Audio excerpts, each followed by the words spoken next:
Ferracci, bonjour. Bonjour. Et bienvenue. Les premiers otages sont libérés en Israël. La joie, bien sûr, domine. Et en même temps, on se dit que le Hamas, avec ce compte-gouttes de libération, va réaliser une opération de communication encore. Bon, il faut d'abord se réjouir, évidemment, de la libération des otages, du cessez-le-feu également.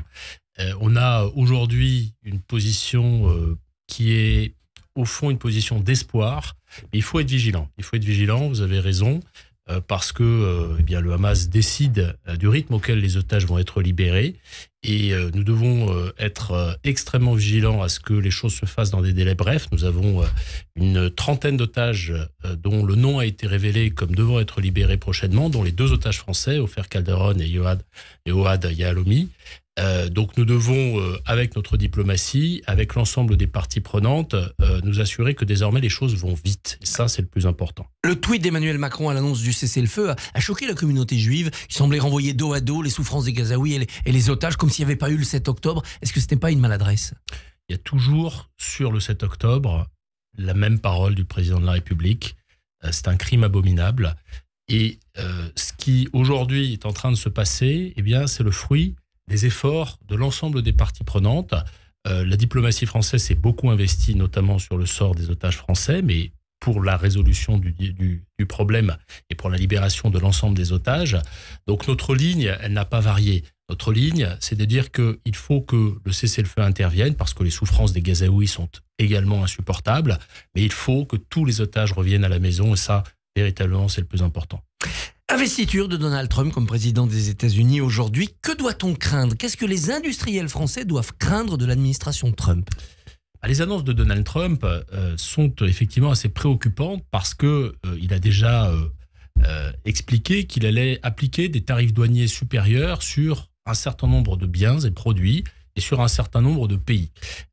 Aujourd'hui, nous sommes dans l'attente, nous sommes dans l'expectative parce que rien n'a été effectivement décidé. Mais ce qui est possible, c'est que le début d'une confrontation commerciale se fasse jour dans les prochaines semaines et les prochains mois. Et à ça, l'Europe devra répondre de manière extrêmement ferme. On en a les moyens ? Bien sûr qu'on en a les moyens. L'Europe représente un marché de 450 millions de personnes, le plus gros marché du monde du point de vue de la valeur.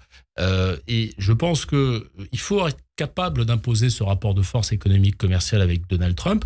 Nous avons déjà commencé à Bruxelles à porter une position qui est une position moins naïve que celle qui a pu être la position européenne dans les dernières années en matière de politique commerciale. Des tarifs ont été appliqués sur certains produits, notamment venant de Chine, les véhicules électriques chinois. Il faut se préparer à faire de même avec les États-Unis, parce que Donald Trump joue sa partition. Il a une vision de l'Europe qui est une vision assez négative. Je pense que son intérêt, c'est d'essayer de diviser l'Europe. Il va essayer probablement de discuter avec un certain nombre de ses alliés européens, et en particulier les chefs de gouvernement qui sont issus de l'extrême droite populiste de manière bilatérale. Et à cela, nous devons être capables de répondre en européen, et en particulier sur le plan commercial. La Commission européenne, pour l'instant, reste muette, malgré toutes les annonces et les provocations. Ce ne sont aujourd'hui que des mots. Je pense qu'il faut réagir en matière commerciale, de manière plus générale en matière économique. Il faut réagir aux actes. Mais il faut être prêt à réagir et à réagir vite. Lorsque nos industriels sont confrontés à des augmentations de tarifs douaniers, il faut que les mesures de riposte commerciale soient en place et soient appliquées de manière extrêmement rapide. Nous y sommes prêts et j'espère que la Commission saura réagir très vite. Alors à côté de Trump, il y a Elon Musk. Est-ce qu'il faut aussi agir contre X ? Il faut que la législation européenne s'applique concernant X, de manière générale, concernant tous les réseaux sociaux. En Europe et en France, vous ne pouvez pas, dans l'espace public, et les réseaux sociaux font partie de l'espace public, vous ne pouvez pas tenir des propos racistes, des propos antisémites, des propos homophobes.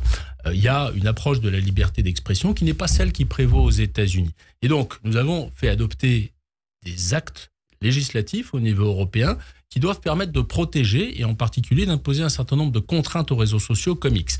Moi, je suis favorable à ce qu'on applique la législation européenne. Je ne suis pas favorable à ce qu'on ferme les réseaux sociaux parce que c'est toujours une défaite que de fermer un canal de liberté d'expression. En revanche, il faut être extrêmement ferme. Il faut imposer en particulier de la modération, de la régulation à ces réseaux sociaux pour que ne prospèrent pas des discours de haine, des discours d'intolérance qui, on le sait très bien, lorsqu'ils ont lieu dans l'espace numérique, finissent toujours par se transférer dans l'espace physique avec de la violence verbale qui devient de la violence physique. Beaucoup de politiques quittent le réseau X. C'est votre cas ou vous restez sur le réseau ? Moi, je reste sur ce réseau. Je reste sur ce réseau pour les raisons que je viens d'indiquer, parce que je pense qu'il ne faut pas abandonner le terrain au discours de haine. Il ne faut pas abandonner le terrain aux fake news. Il faut essayer par la pédagogie, par les faits, par la rationalité, de convaincre, même si c'est difficile vu le format de ces réseaux sociaux. Et donc, je pense qu'il faut se battre pour à la fois des messages politiques qui sont les nôtres, mais aussi pour le principe même de la liberté d'expression, et ensuite faire en sorte que les choses soient régulées, je le disais, au niveau européen. Alors que cette guerre économique va se déclencher, on a l'impression que l'attractivité économique de la France va diminuer du fait d'un budget de crise qui va être adopté. Est-ce que c'est le risque ? L'attractivité économique de la France, elle a progressé. Vous le savez, durant les dernières années, la France est, pour la 4e année consécutive, le pays européen le plus attractif pour les investissements étrangers. De l'emploi industriel est revenu, des sites industriels ont rouvert, plus nombreux que des sites non fermés ces dernières années. Donc ça, c'est un acquis sur lequel il faut arriver à construire, à capitaliser. C'est vrai qu'il y a des difficultés pour certaines filières économiques. C'est vrai que le budget que nous sommes en train de préparer est un budget difficile qui implique de faire un certain volume d'économie pour retrouver une trajectoire d'amélioration de nos comptes publics. Mais moi, je pense que ça ne va pas nuire à l'attractivité de la France, parce qu'il y a des choses très structurelles qui ont été faites. La réforme du droit du travail, la réforme de l'apprentissage, la réforme de la formation professionnelle, la réforme de la fiscalité, avec l'idée de garder des règles stables. Et ça, je pense que nous n'allons pas les remettre en question. Et c'est d'ailleurs ce qui est en train d'être discuté au moment où nous nous parlons entre le gouvernement et les différentes forces politiques. Nous avons un budget difficile, nous avons un budget qui va demander des efforts à beaucoup de champs de l'action ministérielle, mais nous sommes prêts aujourd'hui à repartir au combat pour regagner de la compétitivité, de l'attractivité, notamment sur le volet industriel. Une taxe sur les hauts revenus, une taxe sur les super profits des entreprises, ça ne sera pas de nature à décourager les investisseurs ? À partir du moment où ces taxes sont temporaires, exceptionnelles, provisoires, et ça va être le cas, vous parlez de la taxe sur les entreprises, elle aura une durée limitée, ça va durer 1 an, je pense que les acteurs sont capables de l'assumer. Moi, je discute avec beaucoup d'entreprises et de grandes entreprises qui sont surtout inquiets de la remise en question d'un cap.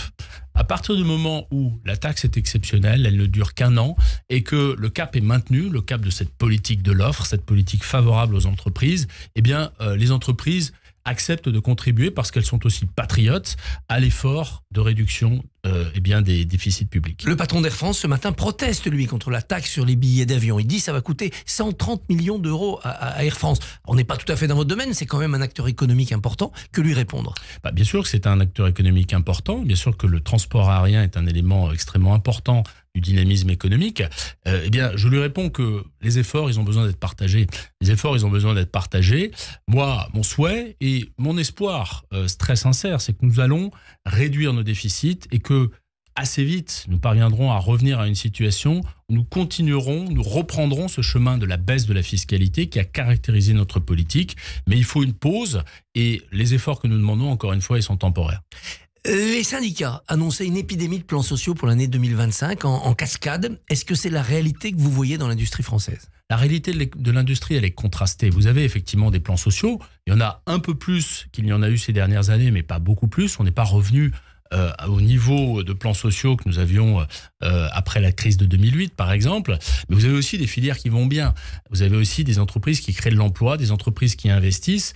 Vous avez des filières qui effectivement sont confrontés à la fois à une concurrence internationale très dure et puis à des phénomènes de transition, en particulier la transition écologique, c'est l'automobile avec le passage au moteur électrique, c'est l'acier, c'est la chimie qui sont confrontés à des concurrents chinois ou indiens qui sont extrêmement subventionnés. Donc il faut des réponses ciblées, mais de manière générale, notre politique industrielle, elle marche sur deux jambes. Il faut défendre ce qui existe, il faut défendre les entreprises qui sont sur notre territoire, celles qui sont en difficulté et aussi celles qui vont bien. Mais il faut aussi favoriser celles qui vont créer de l'emploi demain. Une jambe qui est, je dirais, une jambe défensive, mais aussi une jambe offensive. Moi, c'est ce que j'essaye de faire en tant que ministre de l'Industrie. C'est un ministère de combat et j'essaie de continuer ce combat. C'est-à-dire qu'on n'a pas réenclenché un cycle de désindustrialisation du pays ? Non, on ne peut absolument pas dire ça. au premier semestre 2024, ce sont les derniers chiffres dont on dispose au niveau de l'État, le nombre de sites industriels qui ouvraient était toujours supérieur au nombre de sites qui fermaient. Alors évidemment, ça ralentit, c'est vrai, ça ralentit parce que la conjoncture est plus difficile et, disons-le nous, la conjoncture politique n'aide absolument pas.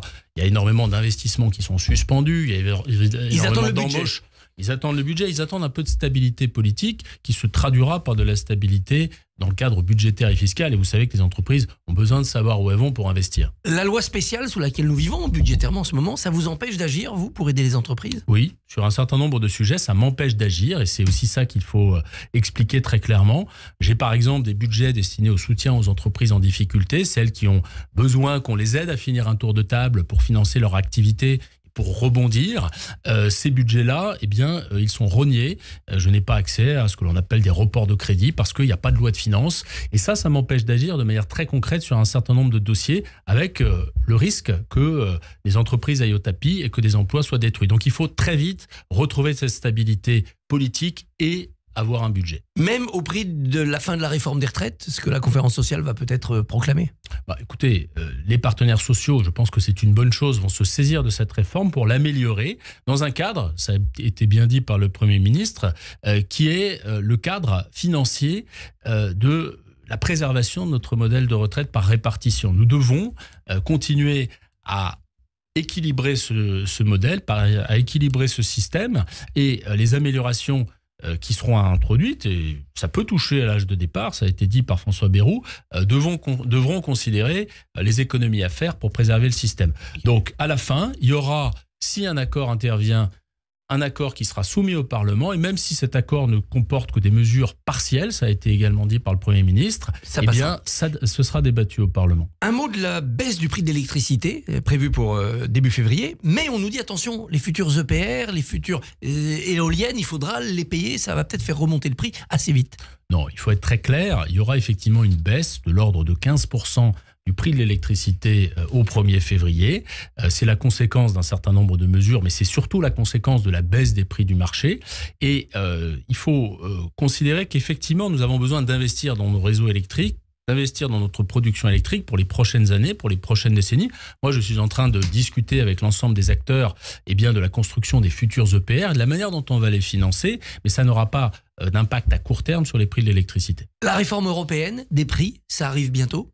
Écoutez, au 1er janvier 2026, nous allons effectivement sortir de ce système qu'on appelle l'Arenh avec un nouveau système qui va permettre de limiter ce qu'on appelle la volatilité des prix de l'électricité et de faire en sorte que les prix soient à des niveaux compétitifs pour nos entreprises et satisfaisants pour les citoyens.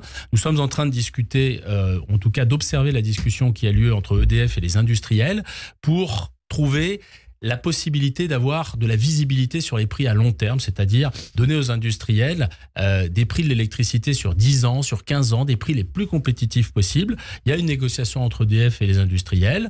J'espère qu'elle va atterrir dans les tout prochains jours. Marc Ferracci, donc ministre de l'Industrie et de l'Énergie, ministre heureux ? Toujours.